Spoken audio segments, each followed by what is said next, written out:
all around a good round of playoffs in Back. terms of the first iteration of the UCL playoffs. I'd say chef's kiss, beautiful, great, enticing football all around. And yeah, as we are sitting here, we're literally like minutes. The Juventus game, Juventus PSV just ended, so literally this is fresh reactions. So I think let's just jump into it with the main event, the big fixture that everyone was this salivating over. Yeah. Please give me your thoughts on Kiki. today's. Kylian Mbappé. And you know what's crazy? On our previous video where we were reacting to the first legs, we were Yeah. like, we were expecting the player of the week to be it's either Vinicius Jr. or Ousmane Dembele. But Kylian Mbappé was like, nah, first knockout game at the Bernabeu in the Champions League. I'm taking it. Three, bro, spectacular goals, bro. Well taken goals. This is a hat trick that Mbappe will remember, and all Madridistas and everyone who has been watching UEFA Champions League. This one's gonna be on the highlight reels, bro, for years to come. But overall, I think the crazy performance from Real Madrid. I think for, it's been a long time since I've said Carlo Ancelotti has outclassed his opponent. I'm talking manager to manager. It's been a while since I've said that, and the introduction of Tchouaméni in midfield gave Real Madrid more control. And Dani Ceballos, bro, his trump card. He like, we did talk about him not being exactly at Cruz's level, but bro, who knew that this guy was the closest thing to at least trying to replicate what Cruz did for this Real Madrid team? But overall, all-round team performance from Real Madrid, defense to attack, and also the midfield, the most important part of the game. And I think they won the battle there.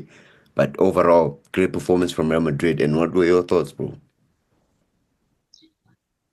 Let me just start by saying, Vinny, you gotta get your chain back, bro. Yes, You gotta get your chain back, yes, bro, because Michelangelo, he's out there, bro, and he's oh, bro. Honestly, I think I can emphasize what you're saying in the sense of, in terms of a player needing to step up, and this is the biggest stage of them all. yeah, And I think Kylian Mbappe, this season, the turn of this year, he has really stepped up in the Madrid shirt. I think it has been he had had a very difficult, tumultuous. Yes, he had scored goals, but he had a very tough time starting the season. So just to see him basically play like himself again, like sure, we're just seeing PSG Mbappe, we're just seeing France Mbappe, yeah. him just playing with ease and comfortability. He doesn't seem like he's got a weight on his shoulders. He's just playing so.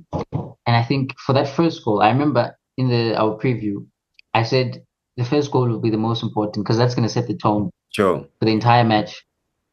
Both teams, the first goal was set, and I think the fact that the first goal came, a beautiful goal from Asensio. Oh my goodness, that kid! Oh, I bruh. don't know how cool it was to promote him, but what a chef's kiss! Because this is like the second time that he's provided a goal, an assist like that this Remember season. I think Jude the first one was Bellingham for early in the season, yeah. Bellingham. Yeah, thank you. Yeah. Yeah, so master kiss, and Kylian Mbappe again. Edison, I had this conversation the last time we We spoke, did, man. we did, yeah. Edison, It's ice time now. Put the fries in the bag, honestly, bro.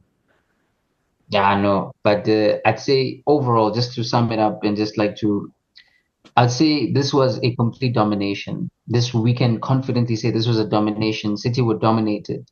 Yes, they only had chances towards the end. By that point, it was game set match. But Madrid watch had them.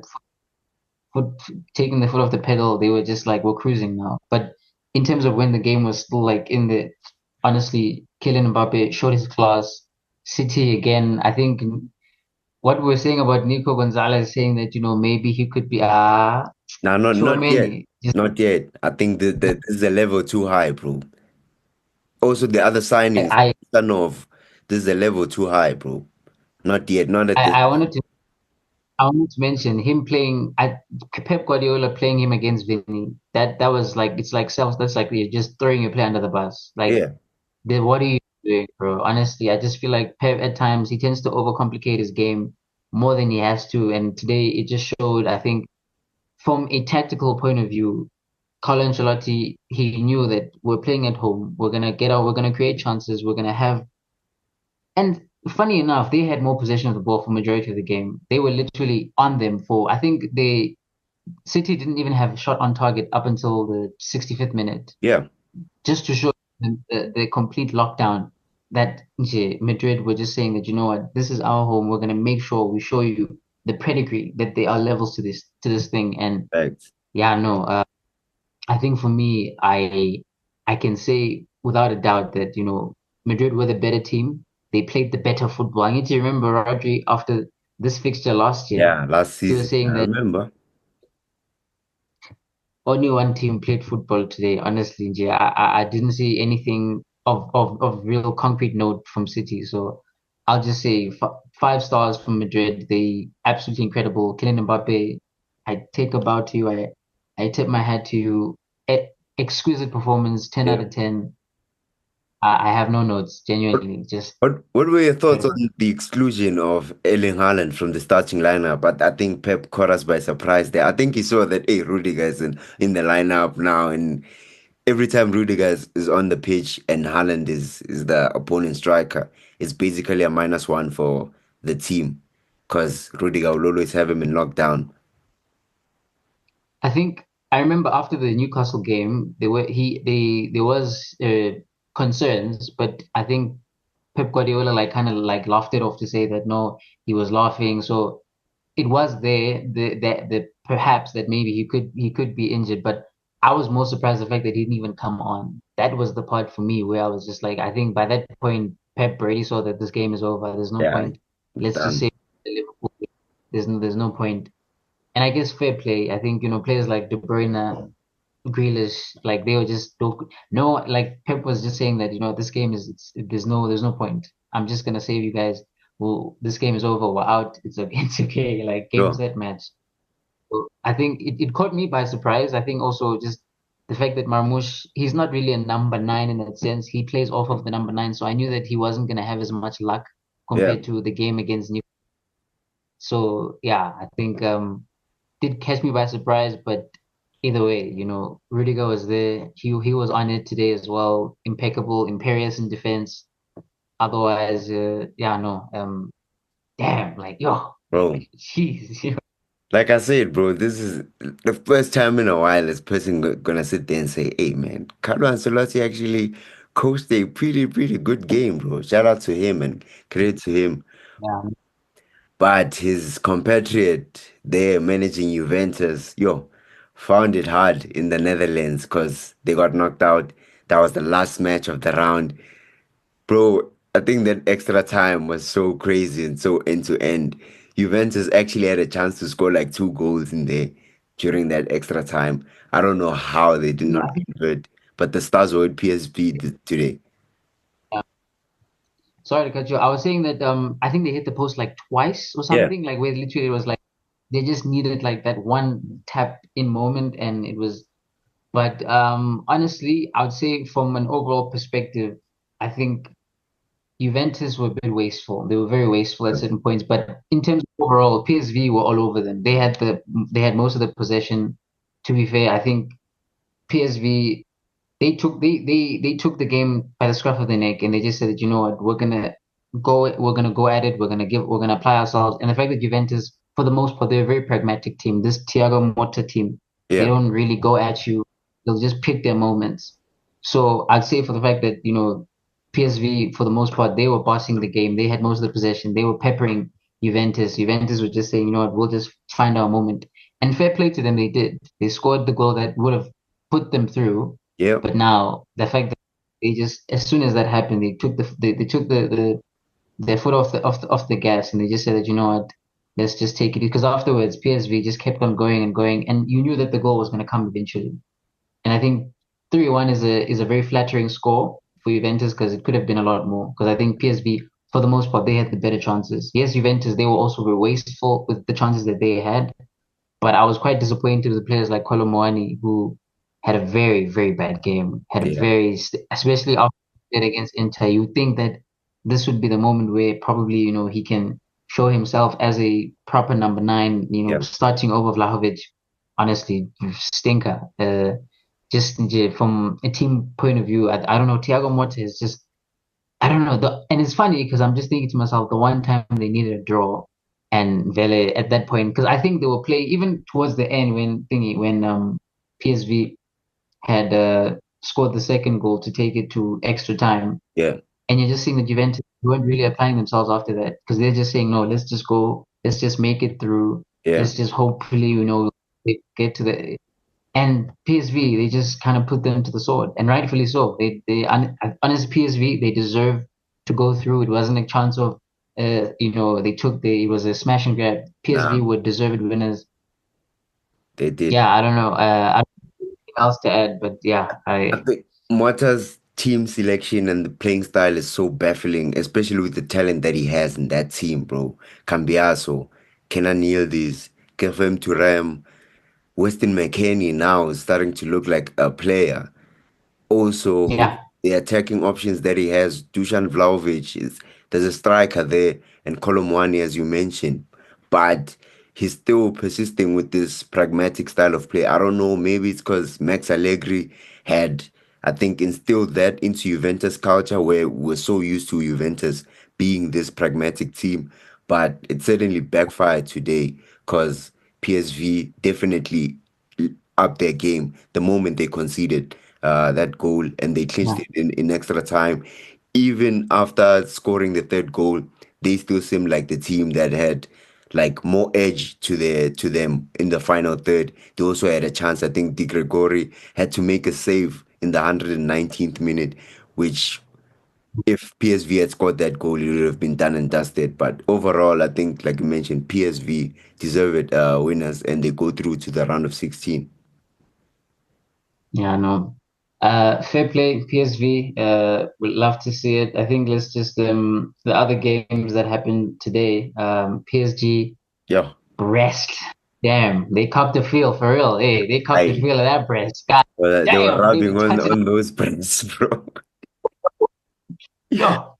Nah, I, I think when the draw happened, it was such a buy for PSG because Yeah, this is backyard. This is literally a League One, just like Uber Eats, yeah, yum, scrum delish, beautiful. Just so, but honestly, complete domination, complete utter dominate. For the fact that I was seeing players that I didn't even know being brought bro. on in the second half, teenagers, just to show that well, this was just like they were just like have fun, go ahead, just like this, enjoy it, like so. There's no notes for this game. It was just complete domination from PSG. Brest, thanks. We always have that moment. Michael Richards, thank you Yeah, very much. But otherwise, yeah, it's they had a good group stage round. I think they peaked it off towards the end, and yeah, now they're paying PSG. You knew that it was gonna be long. It was gonna be long, and but I yeah, think my I- take my now yeah, takeaway my takeaways from this game is that PSG shouldn't be a team that people overlook going forward, especially Liverpool and Barcelona, because they're gonna get drawn against them, which is most likely true, we will get Barcelona versus PSG because UEFA like recycling fixtures. That's something that we've noticed. But I think this is a team that can surprise a lot of big teams if given the true. chance to hit them, especially with their wing options.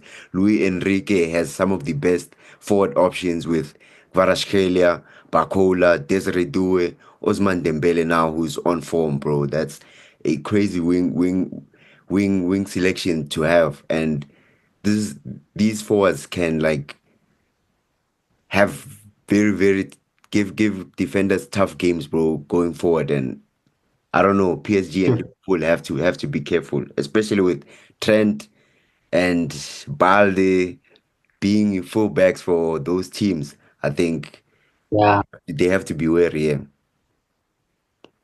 but nah, I'd say fair play. You gotta beat the team in front of you, and they did just that. So yeah, fair play to PSG. I think the other game, not much to talk about. Dortmund Sporting. Yeah, I think nothing really to talk about there. I think what Sugarasi missed a penalty, but otherwise, Dortmund were pretty much in the driving seat for most of this game. Sporting really, it's kind of unfortunate that ever since those first two games, those first couple of games with the Ruben Amorim, Sporting have just been a shadow of their former selves. They just yeah. look, they were limp. attack. They just didn't really offer anything. You didn't really think that there was going to be a comeback of sorts. So fair play to Dortmund for not doing a Dortmund. They Yeah. just kind of kept it as it, and we'll keep it at that. But speaking of Italian clubs, Club Brugge, moving on to the Tuesday fixtures, basically Club Yeah. Brugge.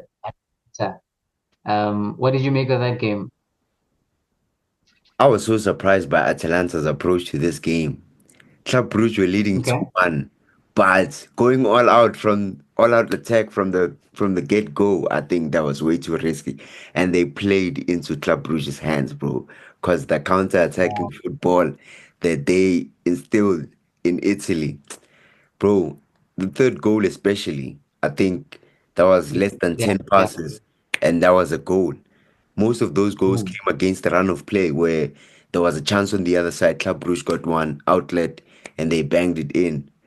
And despite the results, this showdown was overshadowed by, I think, Gasperini, Atalanta's manager, his comments on Yeah, Ademola Lookman after he missed a penalty in the game, which I think was kind of unfortunate, especially with the form Lookman has been in this season and how much he has carried Atalanta so far this season, which is it a color thing? It's is it a color thing? Honestly, is it a color?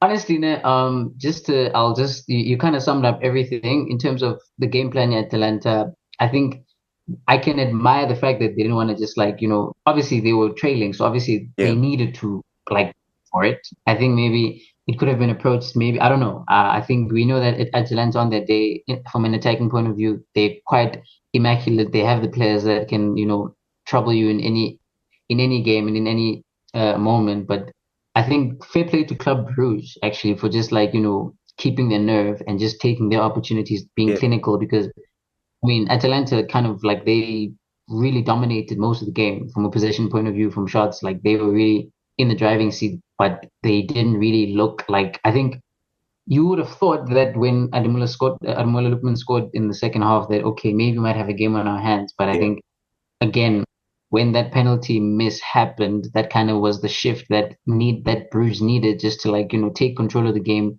so they could just at least because they were just slowing the game down as many times as they possibly could, and just allowing just breaking play and just like shoot boom. And as you said, the third goal kind of was just like boom. But I have to mention again from the Adamula Lookman thingy.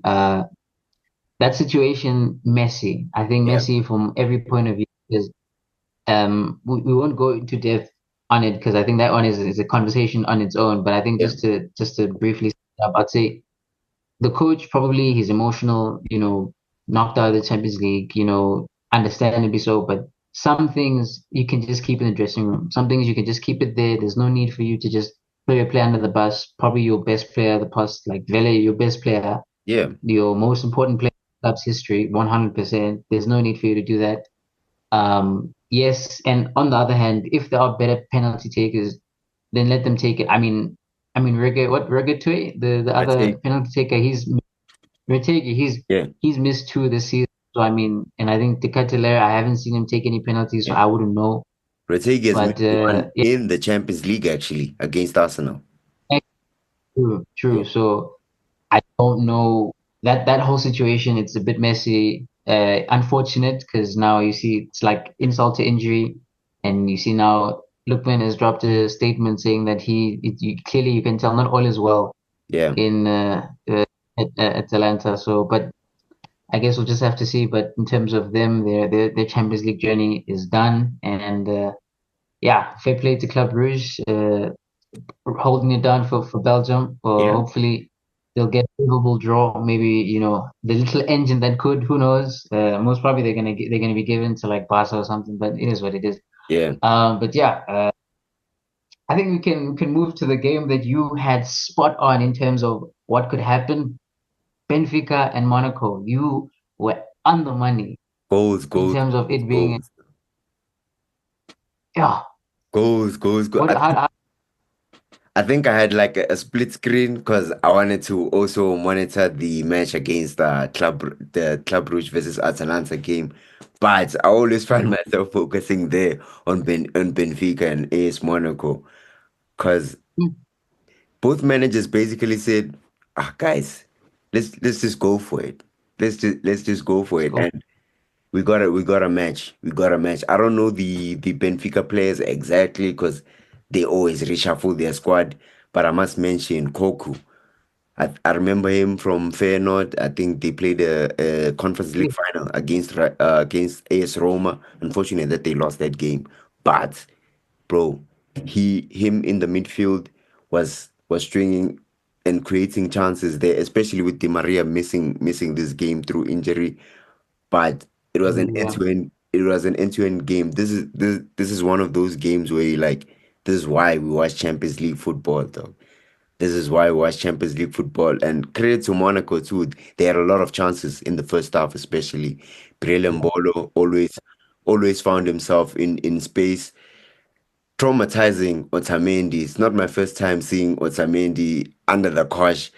It seems like this guy gets cooked by every other attacker. He had a horrible game. He was also at fault for AS Monaco's third goal. But overall, bro, I think both teams put on a show. I don't think any team can go out of this game with any regrets because they weren't expected to go necessarily far in the competition. But credit to Benfica, they're gonna face Barcelona or Liverpool. So ish, I hope they give one of those teams a game, man. And you, what were your thoughts on the game?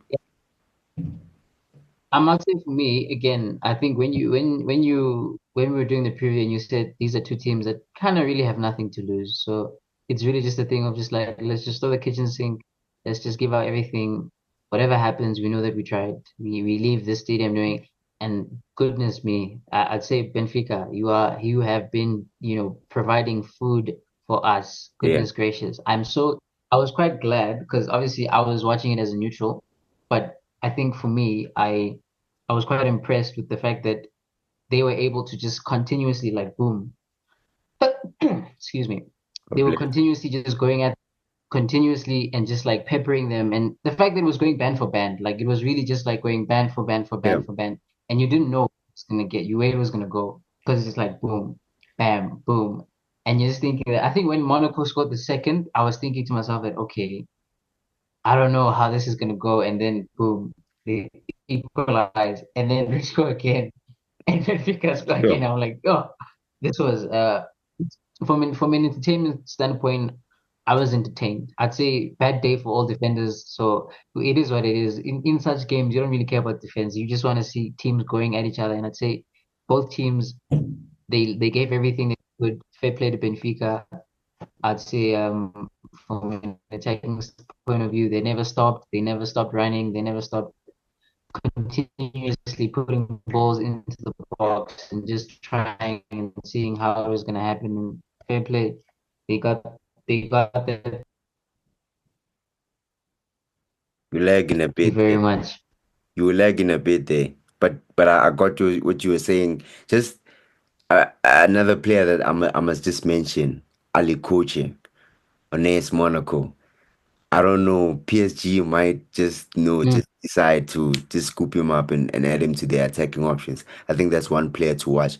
I can't really say much about him because this is the only game that I've watched, but I like what I'm seeing and seems like the League One is always gonna keep on producing young talent and bro, PSG, I hope they allow him to like nurture there at Monaco and allow him to like get into his own without just forcing him to into their team. But overall, crack of a game and the last Yeah. game that we need to cover, yo, this this game was I don't know whether to be saddened by a giant such as AC Milan getting knocked out in a playoff, but I think it was coming, dog. They didn't give anything of note in that game, in my opinion. I don't know about you. For me, right? Just I think Milan as a whole. I don't know. I think Santiago Jimenez getting the goal early. I was thinking that that was them setting the tone, kind of just for the rest of the game. Maybe they could finally like impose themselves and just actually like get the job done. But the more that they continued, you can see that bozo gene of theirs where they just kind of fluff their lines. You can see that João Felix is not really putting away his chances. Rafael is not really Yeah, performing at the level that we know he can. The likes of Pulisic as well, and I think by the time what's this when this, in the second half when the red card had happened, you kind of just saw that yep, the even before that they should have been in a position of they should have been at least a goal ahead or two goals ahead by that yeah, point already. So I think they were the architects of their own downfall. They really just yeah, I think the red card in itself was very stupid from Theo Hernandez, who's the vice captain. So very disappointing. I think.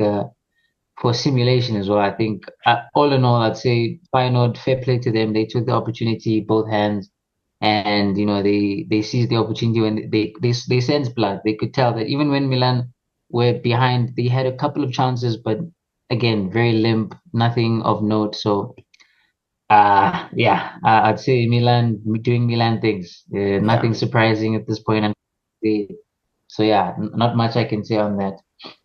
Nah, same. I think I share the same sentiment, bro. Like it's so disappointing seeing a European giant that really like at the top of the world of football, and now this is what they've amounted to, despite having some of the best talents in their league and in Europe. Still, I think it's a mentality thing now. I think we have to question the players' mentality at this point. Like you mentioned, Theo Hernandez, that was so unnecessary.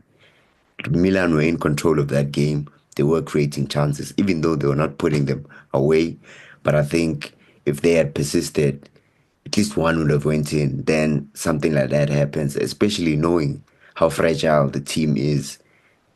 Things like that just derail all of Yeah, your progress. And you could see Pele after that red card, everyone's heads was down. It seems like Conceição couldn't get any control of the team, and he started making some weird changes. Like as I was watching on the split screen while the commentators were notifying Tijani Rangers all of a sudden was now getting subbed. And we mentioned him in our preview. He is yeah, Milan's most important player, I must say, this true, season. Even though he wasn't true. as impactful, but you still need his presence. But either way, it's just a lackluster performance from AC Milan. Very limp, very just not much of note. So not really surprised. Milan doing Milan things. So yeah, fair play to Feyenoord going through to the next round. Yeah, fair play to them. I just want to touch on the last game just before we sign off. Celtic and Bayern. Very interesting game. Very interesting game in the sense that they Celtic had more of the better chances in the first half. They could have Yeah, at least been two goals up, funnily enough. They really, I'd say, what Khan is his name, the goal scorer. He had a couple of chances where he could have at least buried or put themselves in a good position. So I'd say Celtic, fair play to them for coming with a game plan, going to Bavaria and actually giving them a game because it would yep, have been very easy just to give it a try. But for the fact that they went to Bavaria and actually gave them a proper game, I'll give them all the credit in the world. You know, and to a point where they even scored first. And you're thinking to yourself that okay, we have ourselves a game now. And I think from that point, from the moment that Celtic scored, because even Bayern had a couple of chances, they were also a bit wasteful in front of goal. But I think the moment that Celtic scored, that's when you could see the frustration starting to build up, starting to creep up a little bit more. And I'd say fair play all around for Celtic, but at the end of the day, that lapse of concentration is what yeah, killed them at the end of the day. Honestly, it was heartbreaking as a neutral because I would have loved to at least like seen them go a bit, just to see, even if we know that Scottish teams in the Champions League they suck, yeah, but fair play to Celtic for actually like giving Bayern a good game. I'd say from Bayern's perspective, I don't know, Vincent Company, they've had a pretty all right season for the most part, still in the hunt for the Bundesliga. So I wouldn't say it has been bad, but I'd yeah, say for them need a last minute goal against. a Celtic team when you guys have all the talent in the world. I don't know. Question marks Yeah. in my opinion, but fair play to Alfonso Davies, who just signed a new contract. So, putting his money where his mouth is and just, Yeah. showing up when he was needed the most. So fair play. I don't know if you had any thoughts on the game. I didn't fully watch the game, but I think Michael Olise being the one providing the assist just shows how much of an impactful player he has made himself ever since he joined them. And Yeah, I must mention that these are warning signs for Bayern, bro. Going forward, you won't get a definitely Celtic in the round of 16 or in the quarterfinals of the Champions League. When you get there, you're gonna true. get the world's best players with the world's best managers in that stage of the competition. So I think these are warning signs for Vincent Kompany and his players, especially his defense. Upamecano and Kim Min-jae get away with a lot, bro. Honestly, those guys Massively. they get away with a lot. It's baffling how managers are so intent on keeping them and just feeling like they are the pairing that works for this team when we can clearly see that there are weaknesses in their game. They are, if you press them hard enough, if you play smart enough, you can catch them out many times. Yeah, So yeah, warning signs. I agree with that. Those were definitely warning signs, and yeah, I don't know. Ah, just all in all, a very peculiar game, but fair play to Bayern for getting over the line nonetheless, sure. and yeah, putting themselves in the draw. And yeah, I think that's we kind of covered everything Yeah, in terms and of when is the the the draw game. happening again? I'm not sure. I'll probably have to check, or I'm not sure, but probably not too soon. If not this the end of this week, because I'd imagine the Europa League they also have playoffs, right? Yeah, Yeah, so most probably in and around that time. But now that we're talking about it, what fixtures do you think? What kind of fixtures do you think? What are you angling towards, perhaps, in your opinion? I think PSG Barcelona, bro. That's a huge possibility. PSG versus Barcelona, and also Real Madrid and Atletico or Bayer Leverkusen. That's a game to look forward to. That's a game to look forward to. But I think. other than the No, sorry. Go ahead. big- Go ahead. other than the big teams, I'm looking forward to Aston Villa, Lille, and Club Brugge. I think those three teams will like give us a great matchups there, especially them Yeah. being the only dark horses left in the tournament. It's tomorrow, by the way. It's tomorrow. 21st of February. Mm. Yeah, 21st of February. Now we will be there. No So foul play will be there. we will be, we'll be there no matter what. We will be there Yeah. no matter what. But yeah, all in all, a great round of fixtures, a great round of UCL games. I was pleasantly entertained from every perspective. There was a lot of drama, a lot of storylines. Champions League. There's always narratives floating around. So I'd say I was entertained and very pleased. So yeah. Any final thoughts before we sign off? Yeah, I think this is Champions League football, right? This is a prime example of it. And again, shout out to UEFA for introducing this new format and this new playoff round is definitely not disappointed, bro. I'm No, happy. definitely. No. But yeah, I think from you and I, we will probably be back to discuss the draw and the matchups that will be created. And yeah, I think from us, you can check our socials, drop our socials right over there.